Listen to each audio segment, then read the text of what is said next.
ഈശോമിശിഹായ്ക്ക് സ്തുതിയായിരിക്കട്ടെ.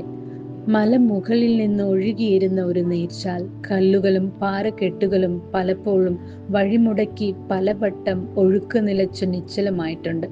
അധിക ദൂരം ഒഴുകി അലഞ്ഞു പോകേണ്ട ദൂരത്തിൽ നിന്ന് ഒരുപാട് അകലെയുമായിട്ടുണ്ട്.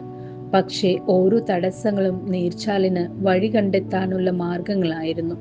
അങ്ങനെ അവസാനം നീർച്ചാൽ കടലുമായി ചേർന്ന് ഒന്നാകുന്നു. കടന്നുപോയ തൻ്റെ തടസ്സങ്ങളൊക്കെ തന്നെ കടലാക്കാനുമുള്ള നിർബന്ധങ്ങളായിരുന്നു എന്ന് നീർച്ചാൽ അറിയുന്നു. ഈ നീർച്ചാലായിരുന്നു വിശുദ്ധ അഗസ്റ്റിൻ. കടലാകുന്ന ദൈവത്തിൽ ഒന്നായി ചേരുവാനായി പല തടസ്സങ്ങളിലൂടെ കടന്നുപോയ ഒരു ജീവിതം.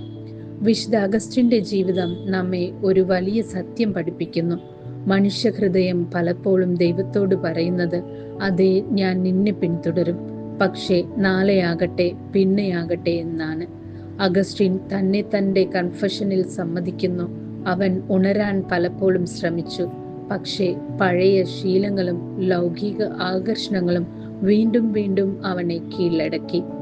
എങ്കിലും ദൈവത്തിൻ്റെ കൃപ ഒരിക്കലും വിട്ടുമാറുന്നില്ല.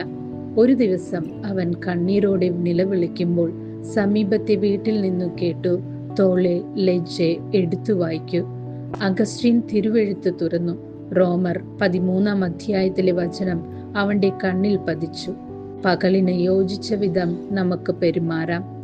സുഖലോലുപതയിലോ മദ്യലഹരിയിലോ അവിഹിത വേഴ്ചകളിലോ അല്ല, മറിച്ച് നിങ്ങൾ ക്രിസ്തുവിനെ ധരിച്ചു ജീവിക്കൂ. ആ വചനങ്ങൾ അവൻ്റെ ഹൃദയം മുഴുവൻ പ്രകാശം നിറച്ചു. എല്ലാ സംശയങ്ങളും ഇരുട്ടുകളും അന്നേ അകന്നു.